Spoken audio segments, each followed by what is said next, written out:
Power strip.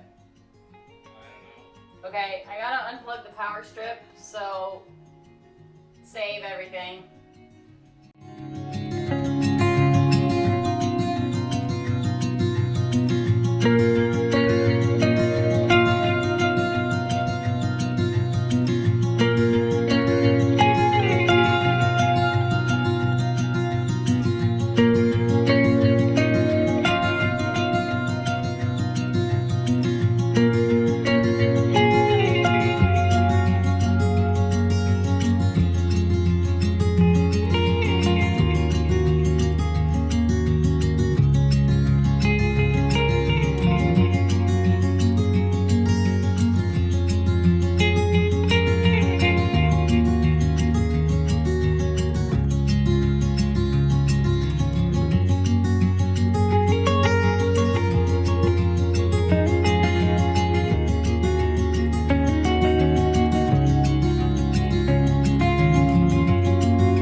Smokes. So that is about as good as it's gonna get on cable management for now. Our long-term plan is to basically drill this hole a little bit bigger and transfer the router and all the associated little hardware bits up into the closet on the other side of this wall. Up at the top, all the way up there, we can run, there's a circuit that we can extend and poke down from the attic into the top of this closet, and that way we can have like all our Wi-Fi hub in here. Our office is in the room opposite of this wall, so that's perfect. We can have it exactly centrally located between the main living area and the office, the two places we use it most. And here we have Hazel supervising. I was demanded more doggo content, so I'll happily oblige. What do you think? I don't care. And then we also have Simon supervising. What do you think, bud? Hi, Amy. Thank you for your contribution. All right. So that's where we're at.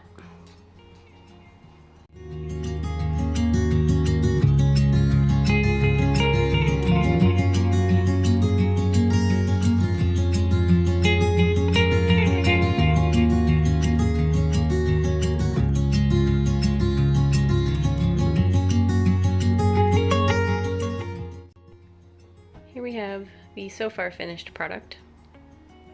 Since last filming, we have added the snake plant back in its spot, as well as hung my husband's bass and electric guitars. We also have this acoustic, and he's got one more electric in the bag back there. We may end up moving these. We're not super thrilled with how far they stick out from the wall, purely because they're on an angle to the sofa. So if you sit down, they're kind of just always there. Hello, Simon. So those may end up moving, but for now, here's how that space ended up. It's pretty freaking nice if you ask me. I'll try to remember to put in a before clip here for comparison. And it's been about a week, by the way, so the dog fur tumbleweeds have returned, but at least all the ash is gone, so that's nice.